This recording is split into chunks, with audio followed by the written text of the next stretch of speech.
Hey, welcome back. For those that saw the last video, you know we got the project running last time. So now this time it's going to be more about chasing down some of those gremlins with the car. Sean and I are here without Blake this time for getting the car up right now to take a look at the brakes. We're going to see if we can't figure out what's going on. One with the e-brake, see what's going on. And two, we're going to try and bleed the brakes in front as well and see if we can't get that fixed. One more thing I'll mention. So for the project, Blake and I kind of had an understanding that once we got this running, because it's now cold in Indiana, it is, you know, late November at this point. Blake's got a car that usually comes inside over the winter, and it's outside right now. So once we got it running, we were gonna make the transition to move this back to my barn, and then Blake's gonna just come over periodically, and we'll keep working on it out of my barn and give him the garage space back so he doesn't have to be out in the cold. However, in order to transport it, because Jerry no longer has a trailer, I've been told, we got to get the brakes working, which is why we're here. And then hopefully we can also get it running a little better because we're going to have to drive it onto a trailer. Blake's going to be back later. We'll probably check in with him. Some of the workings, we're still trying to find out why we have the high idle. And I talked to Saif earlier today, and he pretty much said that he thinks it's within the tune, that he thinks if we remote in with Saif that he can probably get it diagnosed and maybe even fixed remotely, which would be fantastic. So we're going to try and see if we can do that. I need to talk to Blake too and see what he's come up with too on where we're at with everything before we really continue on why it was running high idle-wise. But in the meantime, Sean and I are going to get working on the brakes and see if we can't figure out what's going on with the e-brake, and then also get some the brakes bled and see if we can help Blake out with doing that portion.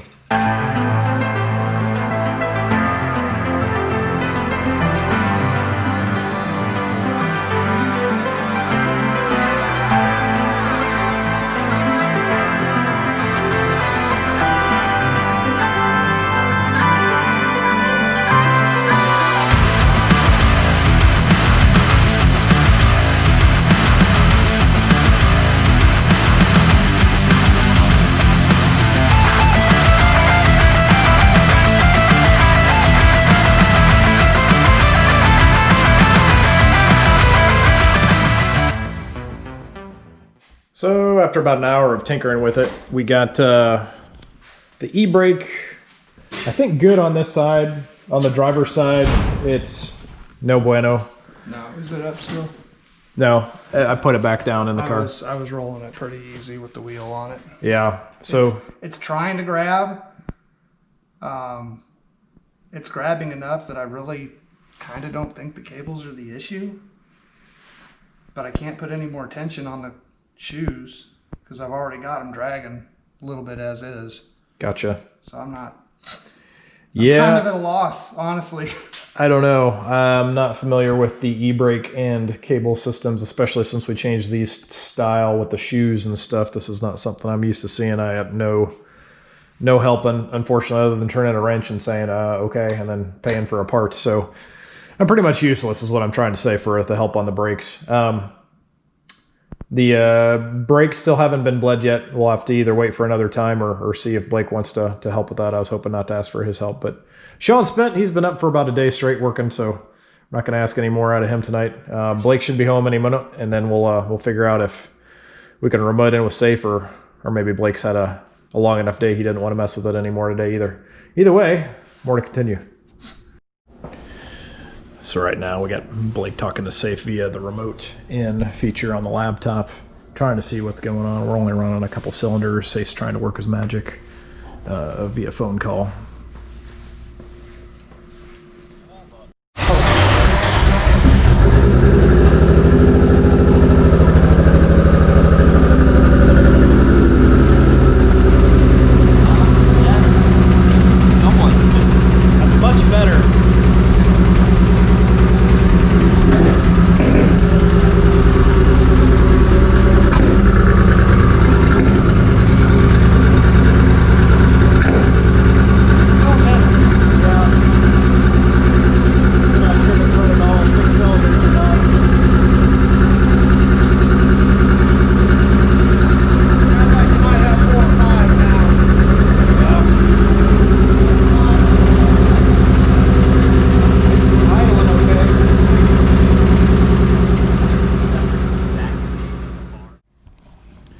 well, in the middle of waiting for all this. I don't think I really touched on. I really do like the sound that comes to the board. Not necessarily when it's popping and missing and sputtering right now, but it did have a really good deep sound, which I was concerned with because some 2Js sound a little more ricey than others, I guess. So yeah, at least it sounds good. It's driving me nuts. I'm like, and this would make sense because it feels like it's losing the cam crank relationship. We're getting bad signal via the cam sensor, so Saif said he's going to overnight us to. We don't know that that's.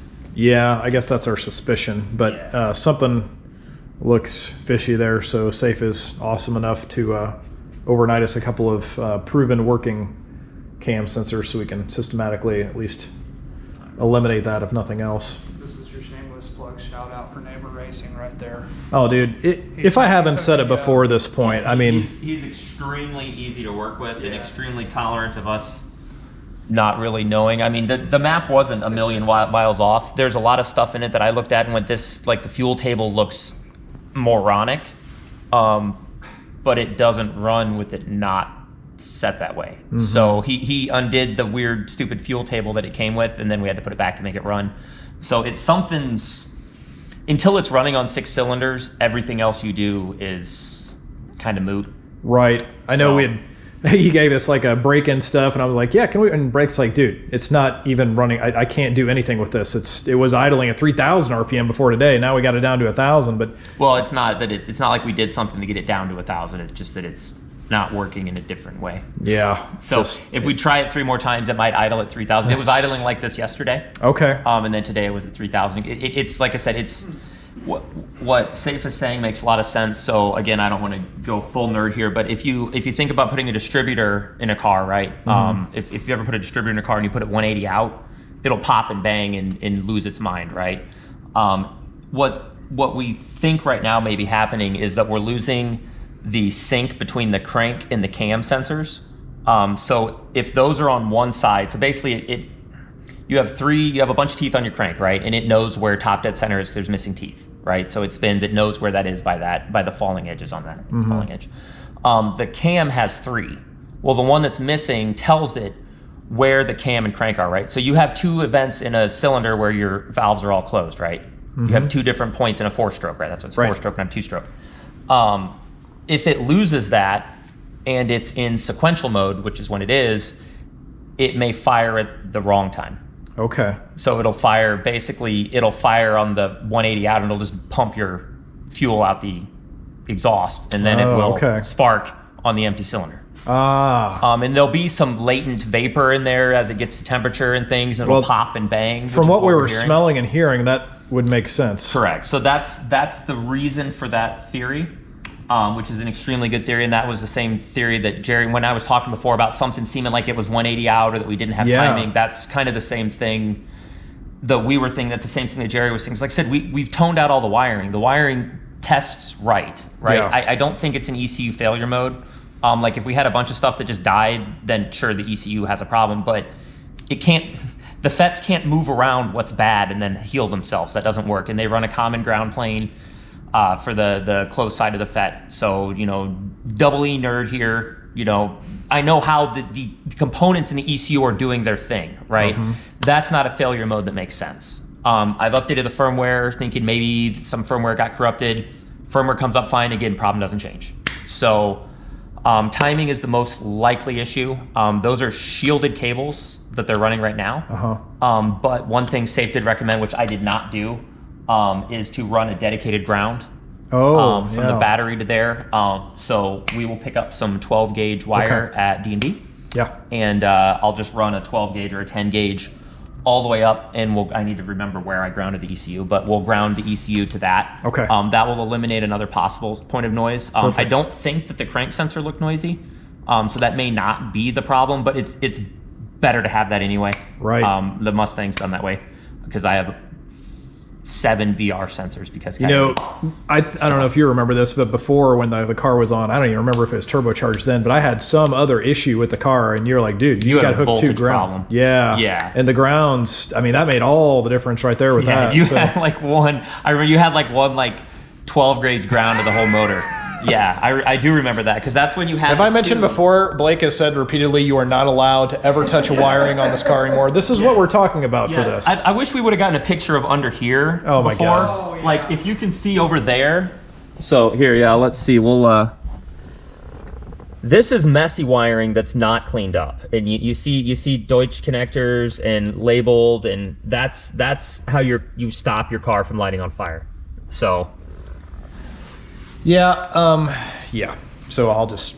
Yeah. Yeah. So Never we're gonna touching get electrical. 2 new cam sensors. I'm gonna pull apart the plugs on. I'm gonna disassemble the plugs into the cam sensor. Okay. And check it just to make sure the crimps are good.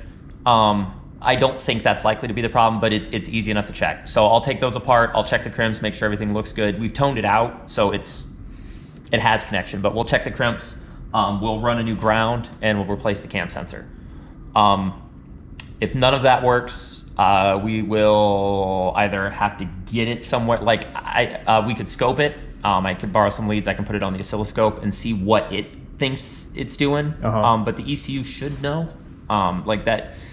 The Smart ECU's enough, we should getting be able to signal. think, Like we yeah. shouldn't need to mess with that too much, other than maybe adjusting the voltages slightly. But Saif messed with that as well. It didn't hurt. It didn't help. It didn't make a huge difference. Again, if it's a bad sensor, great. So if all else fails, we'll sacrifice a chicken, or we'll put an LS1 in it, and it'll just work.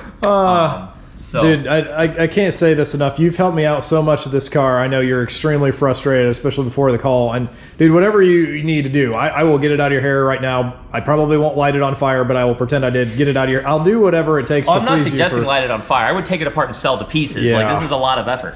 Don't let Jerry's recommendation was to light it on fire. I don't know if it's insured like Haggerty. We probably shouldn't post this video if so, because then if it lights on fire later, there's going to be questions. But no, I'm glad to hear some conversation from Saif, because that again, I'm glad I'm not crazy, because again, what he's seeing is the same. I mean, I'm not a professional tuner by any means, but I've tuned plenty of cars. You know, I've tuned 1,000-wheel horsepower cars successfully.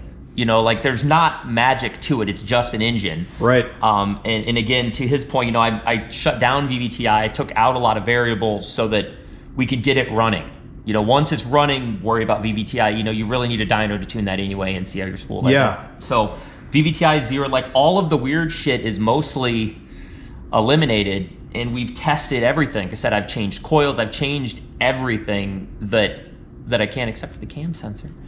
Yeah. Well, so I'm glad to see that. Like I said, if we get to the point where we change those and we validate the wiring and we run a new ground and we don't get an improvement, we might get to a point where the better thing is to take it to somebody who does these engines. And the great thing is Saif knows these engines extremely well. Yeah. But he knows this engine ECU combination well as well. yeah. That was a lot of wells. If it comes to that, we'll work out something. I think we're getting somewhere on the break, so off camera we bled a little bit. But if we can get it successfully onto a trailer where I feel safe on there, I mean, if it comes to that, I'll work out something to get it to safe. If you pump this a bunch of have to. times, you do get brake pressure, so you're getting somewhere. And the clutch does work. It's a little soft still, like it needs. Yeah, I felt it just a touch, and I was like, oh, that doesn't feel. But if you push it all the way down, like Okay. once you get down, so right here, get my sweet shoes, like right there is soft, but right there, Oh, okay. that is all clutch. If it makes you feel any better. So Okay.